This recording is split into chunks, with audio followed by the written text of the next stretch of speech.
નમસ્કાર દર્શક મિત્રો, હું જપન શાહ, કાનમ એક્સપ્રેસ ન્યૂઝમાં આપનું સ્વાગત છે। જોઈએ આજના મુખ્ય અને મહત્વના સમાચાર। અમરેલીમાંથી આવી રહ્યા છે હાલના સમાચાર। અમરેલીના નાગેશ્રી ગામમાં પૂર બાદ ભારે તારાજી। ઉપરવાસના રાયડી ડેમના 8 દરવાજા ખોલતા નાગેશ્રી ગામ અને સીમ વિસ્તારમાં ફરી વળ્યા હતા પૂરના પાણી ઓસર્યા પણ મુશ્કેલી વધી। ગામમાંથી પૂરના પાણી ઓસરી ગયા પરંતુ પાછળ છોડી ગયા છે વિનાશના દ્રશ્યો। સીમ વિસ્તારમાં પાક ધોવાઈ ગયો અને ઘરોમાં ઘરવખરીને મોટું નુકસાન થયું। નાગેશ્રી ગામના સરપંચ નરેન્દ્રભાઈ અને ગ્રામજનોએ મીડિયા સમક્ષ પોતાની વેદના ઠાલવી। નુકસાનીનો તાત્કાલિક સર્વે કરી વળતર ચૂકવવામાં આવે તેવી સરપંચ અને ગ્રામજનોની ઉગ્ર માંગ। રિપોર્ટર મહેશ બારૈયા, અમરેલી।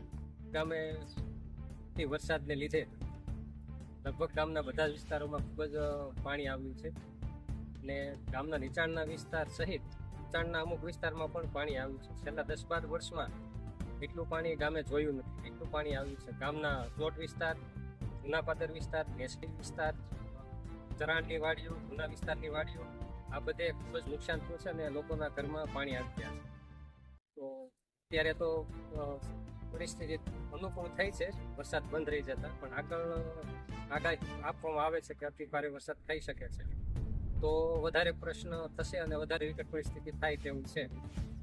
હાલમાં લોકોના ઘરે પાણી છે ને ઘરવખરી પણ ખાસા પ્રમાણમાં બગડી છે બધા જ લોકોની, ને ઘણા ઘરો એવા છે કે પડી ગયા છે અને લોકોને વાડી વિસ્તારમાં સ્થળાંતરિત થવું હતું તો પણ નહોતું થઈ શકતા નહોતા, એટલી વિકટ પરિસ્થિતિ ઊભી થઈ ને નદી અને ગામ વચ્ચે કોઈ અવા જવાની વસ્તુ મતલબ કે એવું માધ્યમ નહોતું કે વાડી વિસ્તારના લોકો ગામમાં આવી શકે કે ગામના વાડી વિસ્તારમાં જઈ શકે, ને ત્યાં પણ લગભગ જુદા જુદા વિસ્તારમાં 50-50 ઘરના જે છે એ અસરગ્રસ્ત થયા છે।